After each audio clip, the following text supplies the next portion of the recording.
Caitlin Clark betrays Indiana Fever in the worst possible way when she decides to join the team of two good friends. The 23-year-old star will have to make a difficult decision. Fever, Caitlin Clark is enjoying the offseason. The 23-year-old point guard only played 13 games due to a groin injury but remains steadfast in her support of her teammates. However, CC will have a difficult decision to make ahead of the Kansas City vs. Indianapolis Colts game on Sunday, November 23rd. This Sunday, the Fever star will have to choose between the team she has been a fan of since childhood and the one that currently represents her new home, although everything seems to indicate that she will be cheering for Travis Kelce and Patrick Mahomes. I had family in Kansas City, and I grew up in Des Moines, Iowa, which is only 3 hours from Kansas City. That's just the closest NFL team. My dad was a big Chiefs fan growing up, Clark said on the New Heights podcast hosted by brothers Jason and Travis Kelce in 2024. People think I'm like a bandwagon Chiefs fan. I'm like, no, I was there before Patrick and Travis. We were ride or die. My brother loved Tony Gonzalez. We would, go to one game a year growing up because my cousin was down in Kansas City, CC continued. These words are backed up by facts. Caitlin was seen at the Chiefs' victory against the Houston Texans last season, in the Kelce family box alongside Travis' now fiancée, Taylor Swift. In addition, she recently attended the game against the Detroit Lions, which also ended in victory for Kansas City, accompanied by Taylor. On the other hand, given her career in Indiana, on October 5th, before the Indianapolis Colts faced the Las Vegas Raiders, Caitlin and her Fever teammates, Ari McDonald, Michaela Timpson, and Natasha Howard attended the game. There, they received a very special gift from the Colts, a personalized team jersey with their names and numbers on them, but Clark refused to wear it.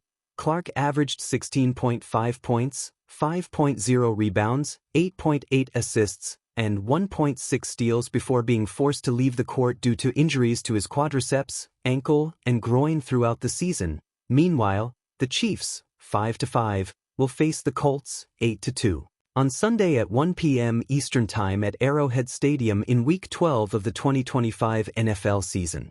Kansas City lost to the Denver Broncos 22-19 in their last game, while Indianapolis beat the Tennessee Titans 38-14. Will Clark be there? Indiana had grown used to holding its breath every time Caitlin Clark touched the ball. The Gainbridge Fieldhouse lights always seemed to glow a little brighter when she stepped onto the hardwood, her presence shifting the atmosphere as if destiny itself waited on her fingertips. She was the Fever's crown jewel, the face of their revival, and the player who filled every seat long before warm-ups began. Which was why no one saw it coming. Not the fans. Not the analysts. Not even her teammates, or so they insisted. Only two people knew, her closest friends, rival stars who played together halfway across the country. They had joked for years about joining forces one day, but jokes have a way of sounding like prophecy when careers twist, pressure crescendos, and loyalty becomes a weight instead of an anchor. And so began the betrayal. The whisper before the storm. It started with a rumor, a vague post, a cryptic emoji, a quickly deleted selfie of Caitlin with her two friends, smiles wide, basketballs tucked under their arms, taken after a private off-season scrimmage in Los Angeles. The internet exploded, but the Fever fanbase brushed it off. Players trained together all the time. Caitlin Clark's loyalty to Indiana was unquestioned. She was the Fever. Still, something felt off. She had seemed quieter during interviews, more reflective, more distant. And then came the night everything shattered. The announcement no one wanted. A last-minute press conference was called in Indianapolis. Reporters rushed in, shoving microphones forward as if the closeness of their equipment could bring clarity to the tension in the room.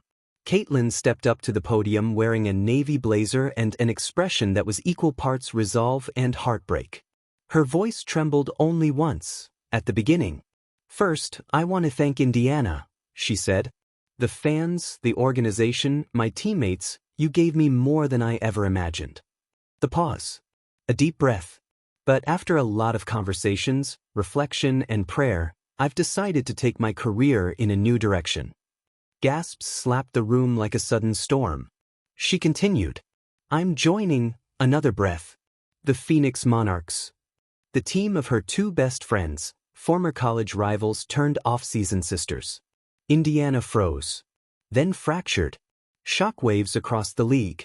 Sports networks immediately broke into emergency coverage. Fans clutched jerseys as if they still carried warmth. Social media sank into a whirlpool of disbelief, heartbreak, fury, and endless conspiracy theories. Why Phoenix? But why leave the team she had sworn to rebuild?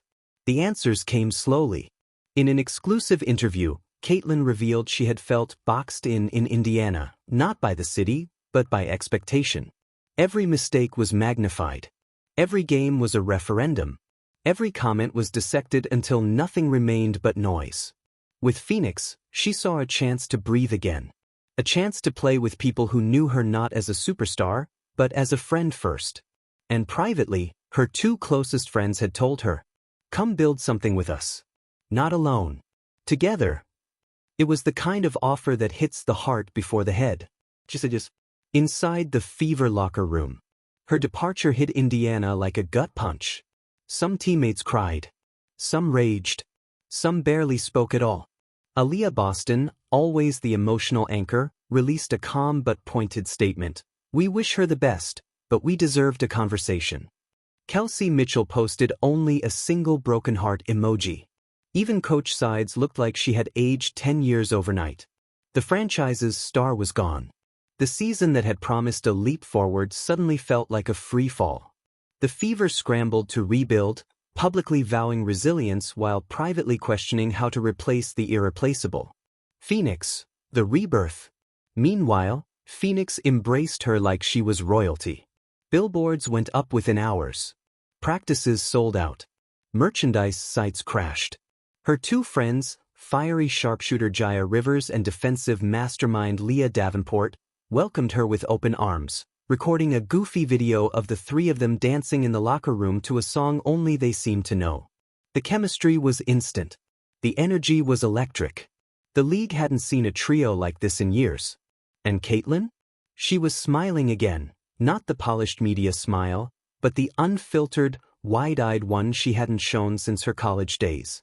The betrayal that shattered Indiana had become her liberation. The first game back in Indianapolis. Tickets sold out in 6 minutes. Fans arrived wearing old Caitlin Clark jerseys, and many had duct-taped over the name. The atmosphere felt like a funeral wrapped in a riot.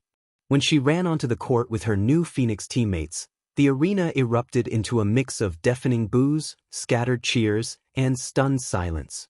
Caitlin didn't flinch. She bowed her head. She tapped her heart. And then she dropped 38 points, including a dagger 3 from the logo in the final minute.